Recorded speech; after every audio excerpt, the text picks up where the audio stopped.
오늘 말씀 이사야서 5장 24절로부터 30절입니다. 이사야서 5장 24절로부터 30절. 이사야서 5장 24절에서 30절. 구약 973면입니다. 24절에서 30절 우리 5장 끝부분을 오늘 다 보겠습니다. 우리 함께 읽도록 하겠습니다. 이로 말미암아 불꽃이 그루터기를 삼킴같이 마른 풀이 불 속에 떨어짐같이 그들의 뿌리가 썩겠고 꽃이 티끌처럼 날리리니 그들이 만군의 여호와의 율법을 버리며 이스라엘의 거룩하신 이의 말씀을 멸시하였습니다. 그러므로 여호와께서 자기 백성에게 노를 바라시고 그들 위에 손을 들어 그들을 치신지라. 산들은 진동하며 그들의 시체는 거리 가운데 분토같이 되었도다. 그럴지라도 그의 노가 돌아서지 아니하였고 그의 손이 여전히 펼쳐져 있느니라. 또 그가 기치를 세우고 먼 나라들을 불러 땅끝에서부터 자기에게로 오게 하실 것이라.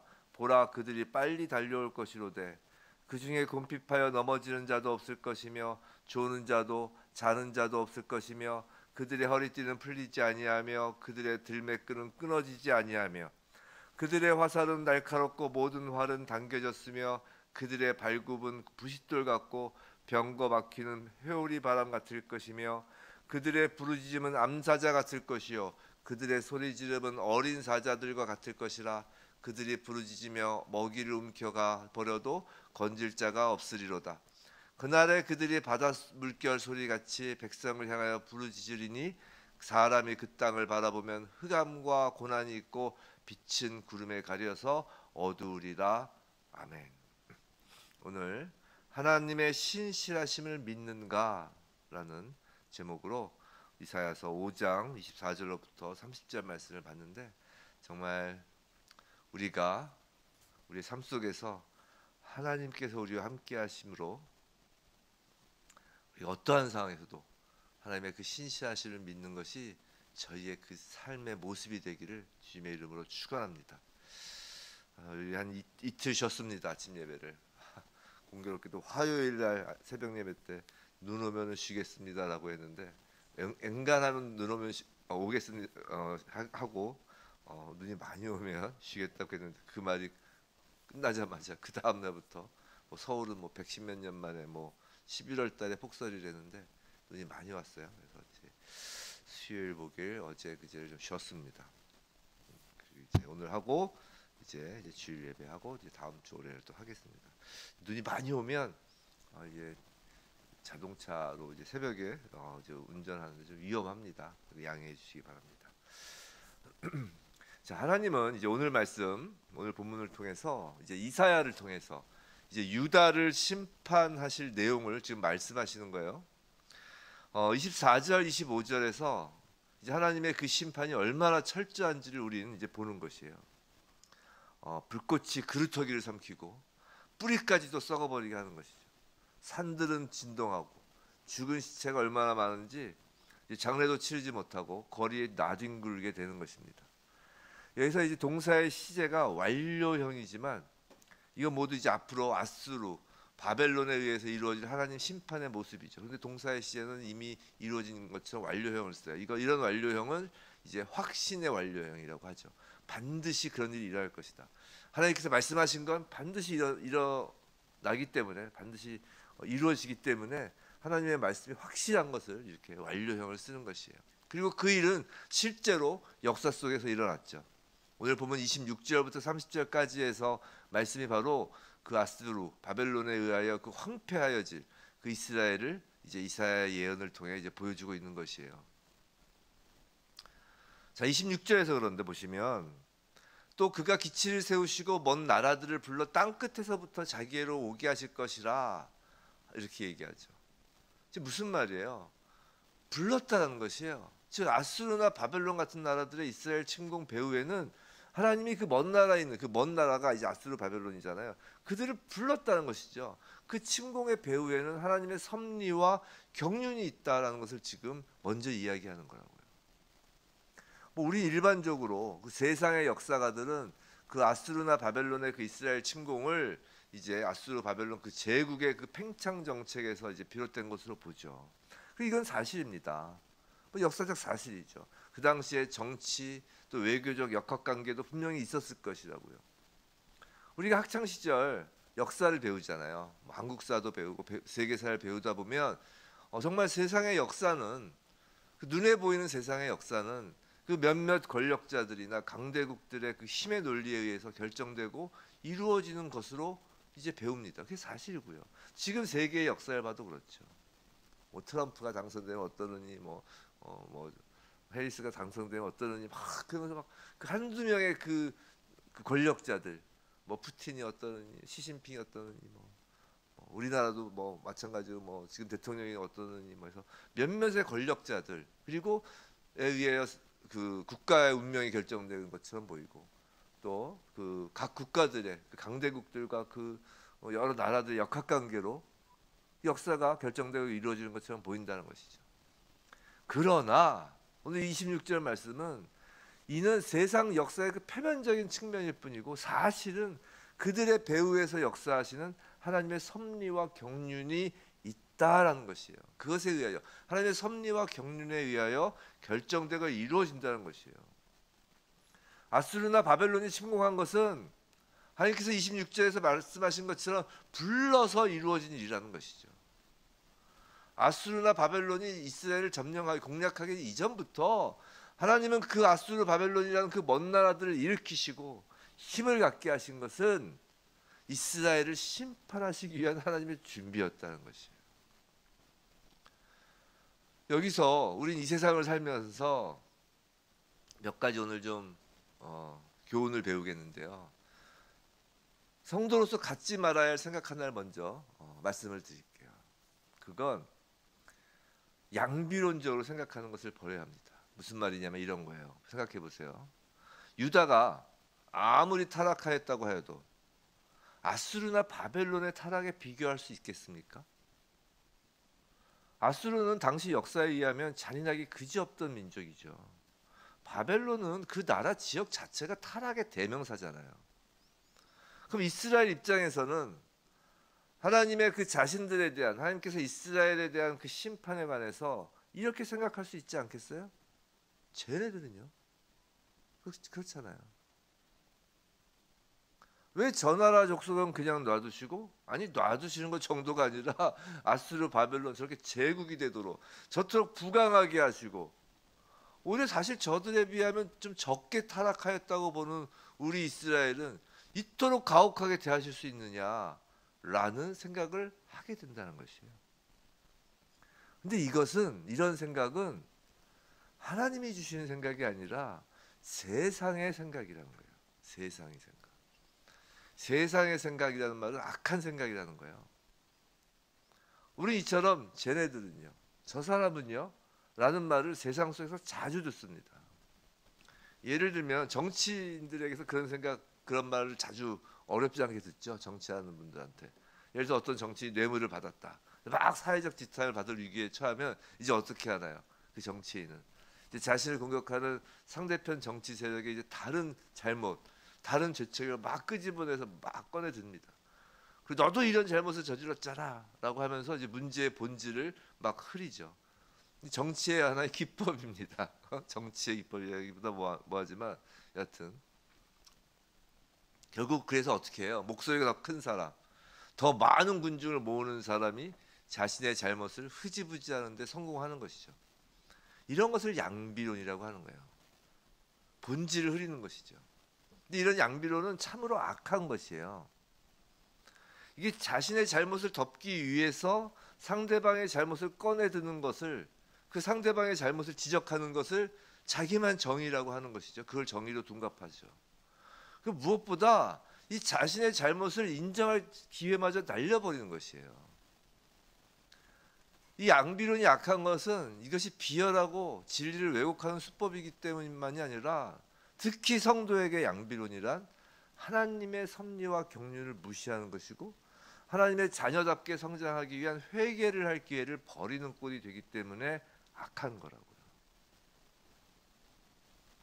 성도 여러분, 하나님이 사탄 마귀를 여전히 지상에 남겨두고 계신 까닭이 뭐라고 제가 이전에 말씀드렸죠. 그게 뭐예요?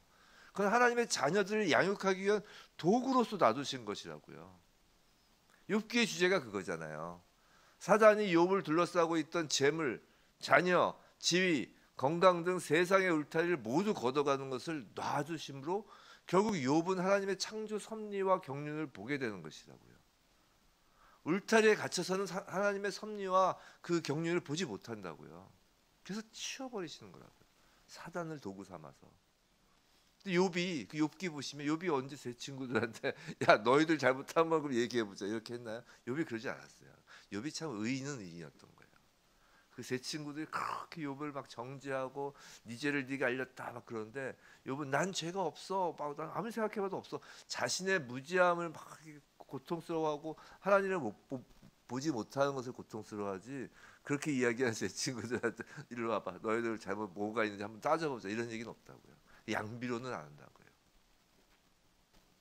하지만 이게 말처럼 쉽지 않습니다. 생각해 보세요. 지금 이스라엘은 이민족에게 침략을 당해 모든 것을 잃어버리고 노예로 전락하는 것이에요. 지금 우리나라 대한민국은 6.25를 겪은 지 70년이 지나도록 이제 전면적인 전쟁이 없으니까 그래서 전쟁의 상황을 잊고 있지만 아직 지금도 세계 곳곳에는 전쟁으로 황폐해진 곳이 적지 않죠. 지금도 전쟁을 하고 있잖아요. 우크라이나에 벌써 2년이 넘어가고 있죠. 그것이 지금 우리의 상황이라면 어떻겠습니까? 지금 우리의 상황이라면 그래도 하나님의 섭리입니다. 하나님의 경륜입니다. 라고 말할 수 있겠냐는 것이에요. 뭐 꼭 전쟁이 아니어도 좋아요. 자, 예수를 믿는 성도가 오늘 갑자기 억울한 일을 당하고 정말 말도 안 되는 일로 모함을 받고 막 지나가는 차에 사고를 당하기도 합니다. 그것을 모두 하나님의 섭리 경륜이라고 하실 수 있겠냐는 것이에요. 거기다 대고 거기 더군다나 회개까지 하라고 하니까 도대체 내가 무슨 죄를 지었는지 고민하면서 모든 전쟁, 그런 억울한 일, 사건 사고에 대한 책임을 다 내가 지려고 하는 그런 착한 그리스도인이 되라는 것인가? 이사야 당시의 유다의 이 일반 백성들에게 우리를 대입해 보시기 바란다는 것이에요. 뭐 왕들이야 뭐 그렇다 치더라도 일반 백성에게 우리를 한번 대입해 보시라고요. 얼마나 많은 생각이 들겠냔 말이에요. 지금 우리는 세상 속에서 얼마나 많은 생각을 하면서 살아가나요?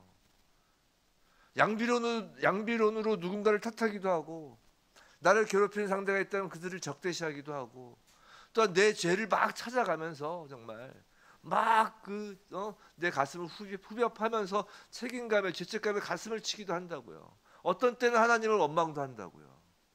그렇잖아요. 근데 오늘 본문 말씀에서 우리가 놓치지 말고 반드시 잡아야 하는 것이 있어요. 그게 뭐냐면 하나님께서 세상을 경영하신다는 사실이에요. 그리고 하나님께서 내 인생의 핸들을 쥐고 계시다는 것입니다. 그리고 그 하나님께서 우리의 아버지라는 사실이에요. 우리가 하나님의 백성이며 하나님의 자녀라는 사실입니다. 지난 시간에 3일이나 지나서 기억이 잘 안 나시겠지만 지난 이사야 설교에서 우리는 하나님의 울음소리를 들었어요. 하나님의 울음소리를 들었습니다. 하나님의 자녀를 향한 그 사랑은 사랑의 매는 정말 그 사랑으로 드시는 거라고, 눈물을 흘리시는 사랑이라고 했어요. 우리가 어떤 생각을 하든 그 생각이 중요한 것이 아니라 가장 중요한 것은 하나님의 그 자녀를 향한 그 사랑, 그 신실하심을 믿는 거라고요. 성도 여러분, 하나님의 주된 관심은 언제나 자녀에게 있어요.